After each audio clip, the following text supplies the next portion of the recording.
Controversy is how some fans will describe this year's Daytona 500 finish. Here's the full clip. Him, Ross Chastain leading the outside lane. 1 lap to go, sponsored by Credit One Bank, and away they go. That is Cindric into Chastain. And this is the image that literally decided the race, but until we get to this point, let's talk about what happened up to this point. With just a handful of laps to go, they get a restart, and Byron is on the inside lane, Chastain's on the high line. They are dead even for about 2 laps. Then with about 2 laps to go, William Byron gets a major shove from Austin Cindric, who is pushing him at this point. Keep in mind, they're on the inside line. On the outside line, you have Ross Chastain leading the outside line with Alex Bowman behind him. As they come out of turn 4, William Byron is about 2 car lengths in front of Ross Chastain and Alex Bowman. Alex Bowman is shoving the hell out of Ross Chastain, trying to get him up to the front to get to the white flag. Byron sees that. Byron puts a block on. Byron puts a very calculated and effective block on Ross Chastain. At the same time, Austin Cindric is getting pushed by what I believe is Corey LaJoie. I think it's this car right here. Yeah, so that would be Corey LaJoie. And gets a little bit squirrely, loses a little bit of momentum. So what happens? Ross Chastain sees the opportunity.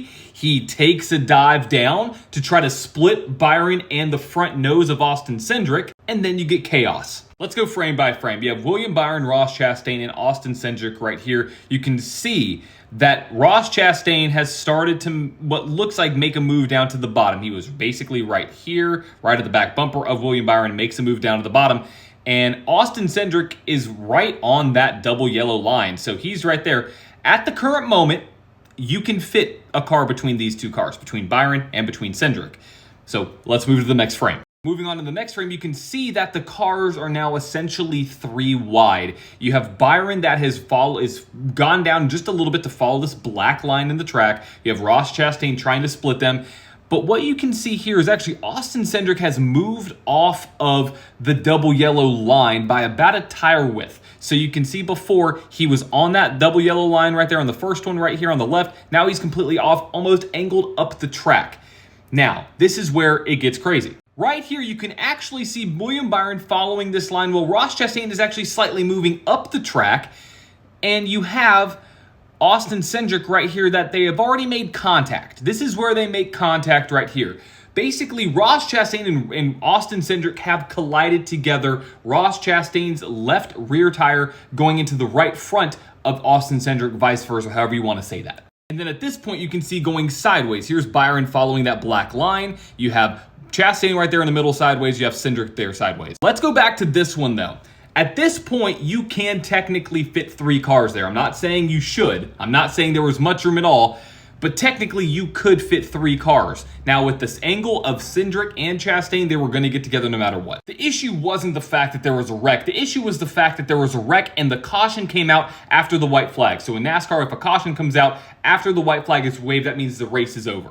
Totally forgot to resize myself, but here we go. Now, at this point, this is the point at the caution. This is when the caution comes out. You can see the yellow light here. You can see the double yellow lights on the flag stand. And if you need a little bit clearer of a picture, obviously you can zoom in. This is when the caution flew.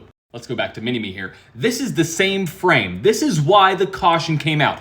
Austin Cindric, this bottom car right here that's sideways, the number 2, you can't really see it, but the car that's basically below this red and black car, he is sideways coming back up the track. That's not good. That tells NASCAR, hey, he's going to come back up and hit a couple cars. And he did hit a couple cars. So we're going to throw the yellow flag. The reason why they threw the yellow flag is because Cindric came back up the track. It's because he came back up the track. It's simple as that. Chastain over here, the one that's sideways in the far left-hand corner of the screen, you can, not left-hand corner, left side, whatever, he is still technically on the bottom side of the track. If both cars would have stayed there, we would have gone green till the end of the race. We would have finished this lap. But because Cindric came back up the track, they couldn't. That is technically a rule. If a car comes back up the track, they have to throw the yellow flag. Which at the same point, this is the same frame. William Byron is clearly ahead of Alex Bowman at this point, which you cannot argue. Now, you have seen people argue, no, why not throw the caution sooner if there was a wreck? Why not throw it way behind this? Because the wreck started way behind at this point, approximately about 100 yards before the start of the start-finish line, 150 yards. Well, you don't know what's going to happen with the cars. They want to finish this race for sure. But the moment they saw, what's his name? Austin Cindric. There we go. Austin Cindric go back up the track. They had to make the call then, and they made the right call because he is going right up into traffic, which is going to cause a wreck. No matter what, he's going to put other drivers in danger. They have to throw the caution at this point. All in all, NASCAR waited to throw the yellow flag till they absolutely had to throw the yellow flag, which is when Austin Cindric came up the track, which is the rule. Now, whether you think Hendrick Motorsports was absolutely given the win and that NASCAR gave them the win and that Alex Bowman and William Byron wrecked the whole field to win the race, just go away with that. Like that's so ludicrous that's actually a thought. It just shocks me, some people. I'm very curious to hear what you have to say about this Daytona 500. So if you have any thoughts about it, whether it's the entire race or the ending or a specific driver, let me know in the comments. I'll be responding to everybody. But again, congrats to William Byron. I cannot believe he won it. Let's go get a championship 24 and 24. Let's go.